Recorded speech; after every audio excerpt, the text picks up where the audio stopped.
Haemophilus Ducreyi infection of the eye.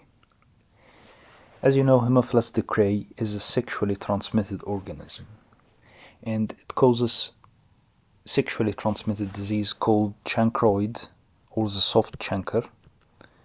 And in fact, it's not a very common disease. For example, in developed countries, USA as an example, we had 3 confirmed cases last year. So we are considering a rare disease anyway. It's more common in tropics, in Africa, and it's an extremely rare, it's even more rare to affect the eye. Chancroid is a sexually transmitted disease, and it's rarely reported outside the genital area. However, it was recorded, for example, on the skin of palms, fingers, but it's very rarely reported as a source of ocular infection. We will consider today reports of conjunctivitis and blepharitis.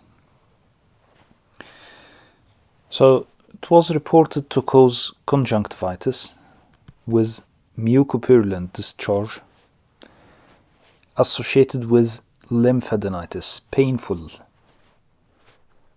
lymphadenitis. So we might consider this as part of parino-oculoglandular syndrome. However, it's atypical and very uncommon to cause this. The second entity reported was blepharitis and soft chancre on the eyelid. Conjunctivitis, for example, was reported originally in a medical student who performed vaginal examination and presented 4 days later with acute conjunctivitis. It was, in fact, they could consider it a fulminating conjunctivitis. The conjunctiva was rarely injected and chemosed, with subconjunctival petechial hemorrhages and aggressive mucopurulent discharge. The patient had pain on moving his eyes, and he had tender preauricular lymphadenopathy. So if we consider the pathophysiology of causing disease by Haemophilus Ducreyi, it's a non-invasive organism. So after invasion through the skin, it secretes a protein that damages the epithelium and leads to their death. And this causes an ulcer. This ulcer has ragged edges, and the edges are undermined. And because of the death of epithelial cells, the floor is filled with a necrotic material, or at least yellowish tinge.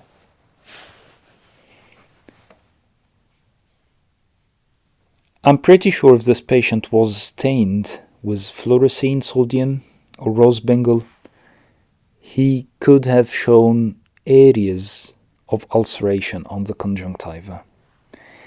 And this might explain the aggressive pain that he had with his conjunctivitis. Afterwards, the organism goes through the lymphatic channels and infects the lymph nodes, but it doesn't go systemically, and there is no fever associated with Haemophilus Ducreyi. So there was no fever in the case of conjunctivitis, and there is usually no fever with genital infection as well. So it's a non-invasive organism, but it reaches the lymph nodes and causes lymphadenopathy. So initially this patient was diagnosed with adenoviral conjunctivitis, and he was managed on this basis. But because he had copious mucopurulent discharge, they have performed culture for this discharge, and this revealed the growth of Haemophilus Ducreyi. Haemophilus Ducreyi is a fastidious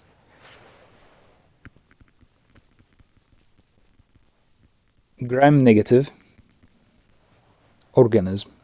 So it doesn't grow on ordinary media, it needs chocolate agar to grow. And diagnosis is based on the culture mainly.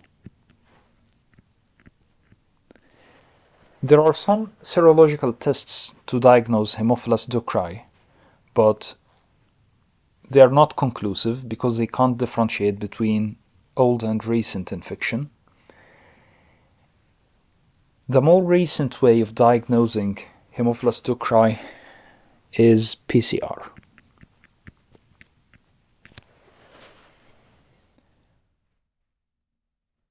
So regarding treatment, Haemophilus Ducreyi is not susceptible to penicillin because it secretes beta-lactamase, and it's resistant to tetracyclines and partially susceptible to chloramphenicol. Best treatment of Haemophilus Ducreyi are macrolides, azithromycin and erythromycin, cephalosporin, and quinolones. It's eradicated by a single dose regimen of azithromycin or cephalosporin. Erythromycin and quinolone need more prolonged therapy for few days. Blepharitis, because of Haemophilus Ducreyi, is also reported. Few cases of chancroid on the lid margin were reported, and this showed the typical chancroid lesion as a painful ulcer with ragged undermined edges and necrotic floor. And the diagnosis, as we have just mentioned for conjunctivitis, and exactly the same antibiotic regimen.